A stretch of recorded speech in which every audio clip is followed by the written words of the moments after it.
कि कथा के कार्यक्रम में दो गरीब लोग एक दूसरे के बीच में आए थे, क्योंकि गरीब परिवार अगर कथा कराना चाहता है तो आजकल के बड़े बड़े कथावाचक लोग हैं, वो तो उनका बजट भी बहुत बड़ा होता है, कोई स्वीकार नहीं कर सकता है। न जाने कितना बजट होता है उनका, इसलिए वो गरीब परिवार एक गरीब कथावाचक को बुला रहे थे। लेकिन उनके साथ व्यवहार क्या हुआ है, और ये ऐसा व्यवहार हुआ है जो हम लोग कभी भूल नहीं सकते। और मैं इस मौके पर आपसे कहना चाहता हूं, सावधान रहना।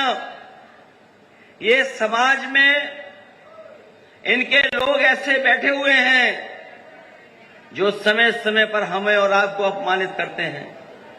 अभी हाल ही में जो हुआ वो हम और आप लोग कभी सोच नहीं सकते, कल्पना नहीं कर सकते हैं।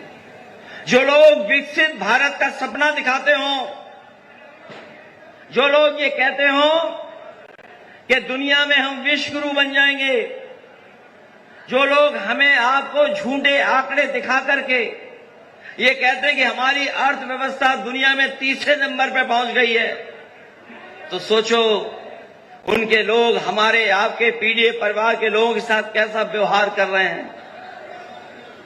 शायद ये व्यवहार आज के समय पर कोई स्वीकार नहीं कर सकता है।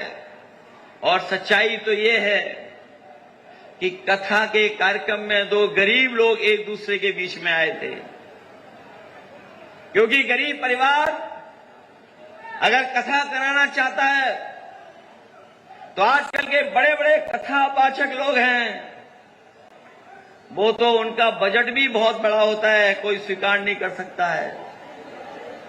न जाने कितना बजट होता है उनका, इसलिए वो गरीब परिवार एक गरीब कथावाचक को बुला रहे थे। लेकिन उनके साथ व्यवहार क्या हुआ है, और ये ऐसा व्यवहार हुआ है जो हम लोग कभी भूल नहीं सकते।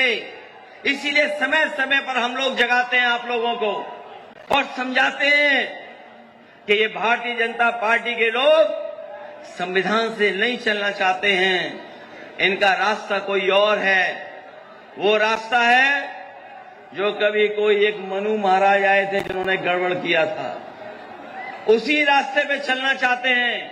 लेकिन पीडीए के लोग, सामाजिक न्याय की स्थापना करने वाले लोग कभी इनका स्वीकार नहीं कर सकते हैं, वो रास्ता कभी स्वीकार नहीं करेंगे। इसलिए हम आपसे कहना चाहते हैं कि ये जिला और आसपास के जितने जिले हैं, समाजवादी आंदोलन से जुड़े हुए लोग हैं, वहां के लोग समाजवादी आंदोलन के साथ खड़े दिखाई देते हैं।